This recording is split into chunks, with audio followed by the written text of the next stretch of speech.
ರಾಮಲಿಂಗಾರೆಡ್ಡಿ ಅವರಿಂದ ಆರಂಭವಾಗಿರುವಂತಹ ಸಂಪುಟ ಸಂಕಟ ಬಗೆಹರಿಯುವ ಯಾವ ಲಕ್ಷಣಗಳು ಕಾಣಿಸ್ತಾ ಇಲ್ಲ.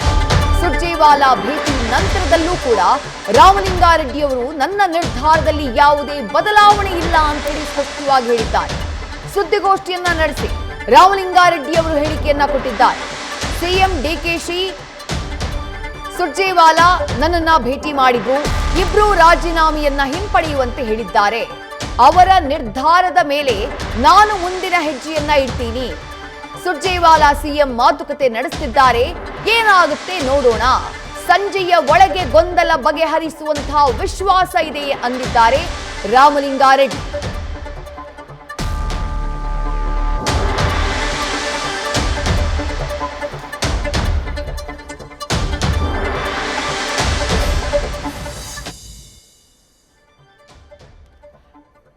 ರಾಮಲಿಂಗಾರೆಡ್ಡಿ ಅವರ ಸಂಪುಟ ಸಂಕಟಕ್ಕೆ ಸಂಬಂಧಪಟ್ಟ ಹಾಗೆ ಆಗಿರುವಂತಹ ಬೆಳವಣಿಗೆ, ಅವರ ಸಂಧಾನಕ್ಕೆ, ಅವರ ಅಸಮಾಧಾನ ಶಮನಕ್ಕೆ ನಿನ್ನೆ ರಾತ್ರಿಯಿಂದಾನು ಪ್ರಯತ್ನ ನಿರಂತರವಾಗಿ ನಡೀತಾ ಇದೆ. ನಿನ್ನೆ ರಾತ್ರಿಯೇ ಸಿಎಂ ಡಿಕೆ ಶಿವಕುಮಾರ್ ಅವರು 2.5 ಗಂಟೆಗಳ ಕಾಲ ಮಾತುಕತೆ ನಡೆಸಿದ್ರು. ಆನಂತರ ಉಭಯ ನಾಯಕರು ಎಲ್ಲ ಬಗೆಹರಿದಿದೆ ಅನ್ನುವಂಥ ಮಾತನ್ನ ಹೇಳಿದ್ರು. ಖಾತೆ ಬದಲಾವಣೆಯಾಗುತ್ತಾ ಅನ್ನುವಂಥ ಪ್ರಶ್ನೆಗೆ ಉತ್ತರವನ್ನ ಕೊಡಲಿಲ್ಲ. ಇವತ್ತು ಬೆಳಗ್ಗಿನಿಂದ ಆಗ್ತಾ ಇರುವಂತಹ ಡೆವಲಪ್ಮೆಂಟ್ಸ್ ಗಮನಿಸ್ತಾ ಇದ್ದೀರಿ. ಸುರ್ಜೇವಾಲಾ ಅವರ ಜೊತೆ ರಾಮಲಿಂಗಾರೆಡ್ಡಿ ಸುಮಾರು ಅರ್ಧ ಗಂಟೆ ಕಾಲ ಚರ್ಚೆಯನ್ನ ಮಾಡಿದ್ರು. ಅದಾದ ನಂತರ ಸುರ್ಜೇವಾಲಾ ಹಾಗೆ ಸಿಎಂ ಡಿಕೆ ಶಿವಕುಮಾರ್ ಅವರು ಮಾತುಕತೆಯನ್ನ ನಡೆಸಿದ್ರು. ಅದಾದ ಬಳಿಕ ರಾಮಲಿಂಗಾರೆಡ್ಡಿ ಅವರು ಸುದ್ದಿಗೋಷ್ಠಿಯನ್ನ ಮಾಡಿಕೊಟ್ಟಂತಹ ಮಾಹಿತಿ ಏನು ಅಂದ್ರೆ, ಸಂಜೆಯ ಒಳಗೆ ಸಮಸ್ಯೆ ಬಗೆಹರಿಸುವಂತಹ, ಗೊಂದಲ ಬಗೆಹರಿಸುವಂತಹ ನಿರೀಕ್ಷೆ ಇದೆ ಅಂತ ಹೇಳಿದ್ದಾರೆ. ಜೊತೆಗೆ ರಾಜೀನಾಮೆಯ ನನ್ನ ನಿರ್ಧಾರದಿಂದ ಯಾವುದೇ ಕಾರಣಕ್ಕೂ ಹಿಂದೆ ಸರಿಯೋದಿಲ್ಲ ಅನ್ನುವಂಥ ಮಾತನ್ನ ಹೇಳಿದ್ದಾರೆ. ಅಂದ್ರೆ ಖಾತೆ ಬದಲಾವಣೆಗೆ ಬಿಗಿಪಟ್ಟನ್ನ ಹಿಡಿದಿದ್ದಾರೆ. ಖಾತೆ ಬದಲಾವಣೆಗೆ ಬಿಗಿಪಟ್ಟನ್ನ ಹಿಡಿದಿರುವಂತಹ ಕಾರಣಕ್ಕಾಗಿ ಹೈಕಮಾಂಡ್ ನಾಯಕರ ಮುಂದಿರುವಂತಹ ಆಯ್ಕೆ ಒಂದೇನೆ. ರಾಮಲಿಂಗಾರೆಡ್ಡಿ ಅವರು ಬಯಸಿರುವಂತಹ ಬೆಂಗಳೂರು ಅಭಿವೃದ್ಧಿ ಖಾತೆಯನ್ನ ಅವರಿಗೆ ಕೊಡಬೇಕು. ಕೊಟ್ಟಿಲ್ಲ ಅಂತಂದ್ರೆ ರಾಮಲಿಂಗಾರೆಡ್ಡಿ ಅವರು ರಾಜೀನಾಮೆಯನ್ನ ಹಿಂದಕ್ಕೆ ಪಡೆಯೋದಿಲ್ಲ. ಮತ್ತಷ್ಟು ಡೀಟೇಲ್ಸ್ ನಮ್ಮ ಪ್ರತಿನಿಧಿ ಹರೀಶ್ ನೀಡ್ತಾ ಹೋಗ್ತಾರೆ. ಹರೀಶ್, ಸಮಯ ಕಳೀತಾನೆ ಇದೆ, 24 ಗಂಟೆಗಳಿಗಿಂತಾನು ಹೆಚ್ಚಿನ ಸಮಯ ಆಗೋಗಿದೆ.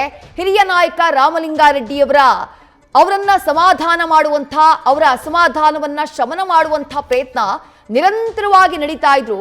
ಅದಕ್ಕೆ ಯಾವುದೇ ಫಲ ಸಿಕ್ತಿಲ್ವಲ್ಲ ಅಂತ ಹೇಳಿ ಈಗ ಸಂಜೆಯ ಡೆಡ್ಲೈನ್ ಅನ್ನ ರಾಮಲಿಂಗಾರೆಡ್ಡಿ ಕೊಟ್ಟಿದ್ದಾರೆ.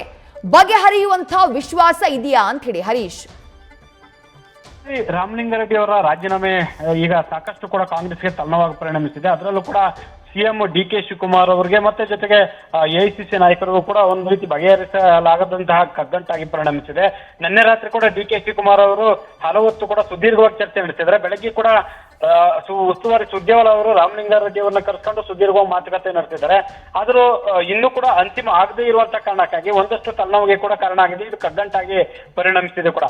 ಒಂದು ಸ್ಪಷ್ಟವಾಗಿ ಒಂದು ಮಾತನ್ನ ಕೂಡ ರಾಮಲಿಂಗಾರೆಡ್ಡಿ ಹೇಳಿದ್ದಾರೆ, ನನ್ನ ಅಭಿಪ್ರಾಯವನ್ನ ನಾನು ತಿಳಿಸಿದ್ದೇನೆ. ಯಾಕಂದ್ರೆ ಮಾತು ಕೊಟ್ಟವರು ನಾನಲ್ಲ, ಮಾತು ಕೊಟ್ಟಿದ್ರ ಕಾರಣಕ್ಕೋಸ್ಕರ ನಾನು ಕೇಳ್ತಾ ಇದ್ದೇನೆ. ಮಾತು ಕೊಟ್ಟಿದ್ದಾರೆ, ಮಾತು ಕೊಟ್ಟಿನಂತೆ ನಡ್ಕೊಳ್ಬೇಕಾಗುತ್ತೆ ಅನ್ನುವಂತ ವಿಚಾರವನ್ನ ಮಾತನ್ನ ಪದೇ ಪದೇ ಪ್ರಸ್ತಾಪ ಮಾಡುವ ಮೂಲಕ ಡಿಕೆ ಶಿವಕುಮಾರ್ ಹತ್ರ ಬೊಟ್ಟು ಮಾಡುವಂತ ಒಂದು ಪ್ರಯತ್ನ ಮಾಡ್ತಾ ಇದ್ದಾರೆ. ಸೊ ಹಾಗಾಗಿ ಸುರ್ಜೇವಾಲಾ ಅವರ ಹತ್ರನೂ ಕೂಡ ಇದೇ ವಿಚಾರವನ್ನ ಪ್ರಸ್ತಾಪ ಮಾಡಿದ್ದಾರೆ ಅಂತ ಹೇಳಲಾಗ್ತಿದೆ. ನಾನು ನನ್ನ ನಿರ್ಧಾರವನ್ನ ನಾನು ತಿಳಿಸಿದ್ದೀನಿ. ಸೊ ಅಂತಿಮವಾಗಿ ಒಂದು ಸುರ್ಜೇವಾಲಾ ಮತ್ತೆ ಡಿಕೆ ಶಿವಕುಮಾರ್ ಇಬ್ರು ಕೂಡ ಮಾತಾಡ್ತಾರೆ ಅನ್ನುವಂತ ಮಾತನ್ನ ಹೇಳಿದ್ರೆ, ಒಂದು ಹಂತದಲ್ಲಿ ಪಕ್ಷದ ಹಲವು ನಾಯಕರು ಕೂಡ ಅವರು ಮನವೊಲಿಸ್ತಕ್ಕಂಥ ಒಂದು ಪ್ರಯತ್ನ ಈಗಲೂ ಕೂಡ ಮುಂದುವರೆಸಿದ್ದಾರೆ. ಆದ್ರೆ ಯಾವುದೇ ಮಾತಿಗೂ ಕೂಡ ಅವರು ಜಗ್ಗದೆ ತಮ್ಮ ನಿರ್ಧಾರಕ್ಕೆ ಬದ್ಧರಾಗಿದ್ದಾರೆ ಅನ್ನುವಂತ ನಿಟ್ಟಿನಲ್ಲಿ ಕೂಡ ಈಗ ಗೊತ್ತಾಗ್ತಾ ಇದೆ. ಯಾವುದೇ ಕಾರಣಕ್ಕೂ ನಾನು ರಾಜೀನಾಮೆಯನ್ನ ವಾಪಸ್ ಪಡೆಯೋದಿಲ್ಲ ಅನ್ನುವಂತ ಮಾತನ್ನ ಪದೇ ಪದೇ ಹೇಳ್ತಾ ಇದ್ದಾರೆ. ಜೊತೆಗೆ ಈ ಜಲಸಂಪನ್ಮೂಲ ಖಾತೆಯನ್ನ ಬದಲಾಯಿಸಿ ಬೆಂಗಳೂರು ನಗರಾಭಿವೃದ್ಧಿ ಇಲಾಖೆಯನ್ನ ತಮಗೆ ಕೊಡಿ ಅನ್ನುವಂತ ಬಿಗಿಪಟ್ಟ ನೀಡಿದ್ದಾರೆ. ಸೊ ಅದರ ಹೊರತಾಗಿ ಕೂಡ ಜಲಸಂಪನ್ಮೂಲ ಬದಲಿ ಇಲಾಖೆಯನ್ನಾದ್ರೂ ಕೊಡುವಂತ ನಿಟ್ಟಿನಲ್ಲಿ ಕೂಡ ಯೋಚನೆ ಮಾಡಿ ಅನ್ನುವಂತ ನಿಟ್ಟಿನಲ್ಲಿ ಪರೋಕ್ಷವಾಗಿ ಹೇಳುವಂತದ್ದು ಪ್ರಯತ್ನ ಮಾಡ್ತಾರೆ. ಆದ್ರೆ ಸದ್ಯದ ಮಟ್ಟಿಗೆ ಖಾತೆ ಕಗ್ಗಟ್ಟು ಬಗೆಹರಿಯುವಂತ ಲಕ್ಷಣಗಳು ಕಾಣಿಸ್ತಾ ಇಲ್ಲ. ವಿಜಯಶ್ರೀ, ಥ್ಯಾಂಕ್ ಯು ಹರೀಶ್ ತಮ್ಮೆಲ್ಲ ಡೀಟೇಲ್ಸ್ಗೆ.